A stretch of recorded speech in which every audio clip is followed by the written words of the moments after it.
నమస్తే, welcome to four sides TV. నేను విజయ్. నందమూరి నటసింహం బాలకృష్ణ గురించి ప్రత్యేకంగా చెప్పాల్సిన పని లేదు. ఒకవైపు సినిమాలు చేస్తూనే మరోవైపు రాజకీయాల్లోనూ రాణిస్తున్నారు. ప్రజలకు సాయం చేయడంలో ఆయన ఎప్పుడూ ముందే ఉంటారు. ఎవరైనా సాయం చేయాలని అడిగితే తప్పకుండా హెల్ప్ చేస్తారు.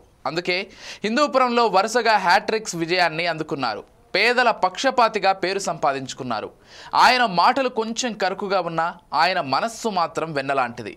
ఆయన్ను దగ్గర నుంచి చూసిన వాళ్ళు చెబుతుంటారు, బాలయ్యది చిన్నపిల్లాడి మనస్తత్వం అని. కల్మషం లేకుండా ఎప్పుడూ చిరునవ్వుతో ఆప్యాయంగా పలకరిస్తూ ఉంటారు.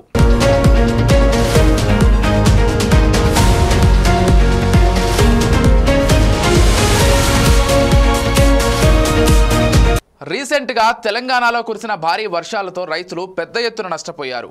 రికార్డు స్థాయిలో వర్షం కురవడంతో వరదలు పంట పొలాలను ముంచెత్తాయి. ప్రభుత్వ సాయం కోసం అన్నదాతలు ఆశగా ఎదురు చూస్తున్నారు.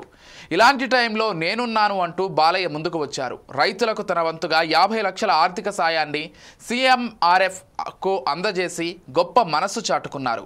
కామారెడ్డి, జగిత్యాల జిల్లాల్లో భారీ వర్షాల ధాటికి ప్రాణ నష్టం, పంట నష్టంపై ఆవేదన వ్యక్తం చేశారు. రైతులకు అండగా ఉంటానని స్పష్టం చేశారు. మున్ముందు కూడా తన వంతు సహాయ సహకారాలు అందిస్తానని తెలిపారు. హైదరాబాద్లో జరిగిన వరల్డ్ బుక్ ఆఫ్ రికార్డ్స్ కార్యక్రమంలో బాలయ్య ఈ కామెంట్స్ చేశారు.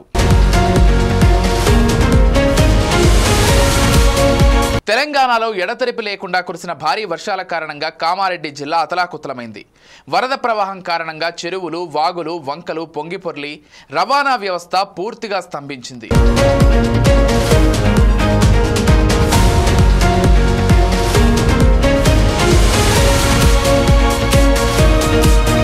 ఊర్లకు కనెక్టివిటీ కట్ అవ్వడంతో ప్రజలు తీవ్ర ఇబ్బందులు ఎదుర్కొన్నారు. దూర ప్రయాణాలు చేసేవారు తమ జర్నీని పోస్ట్ పోన్ చేసుకున్నారు.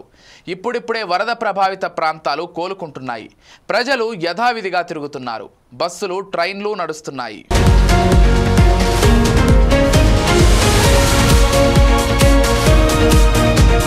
బాలయ్య బాటలో మరికొంతమంది వచ్చి అన్నదాతలకు అండగా నిలిస్తే రైతులకు కొంతమేర మేలు చేసిన వారవుతారు.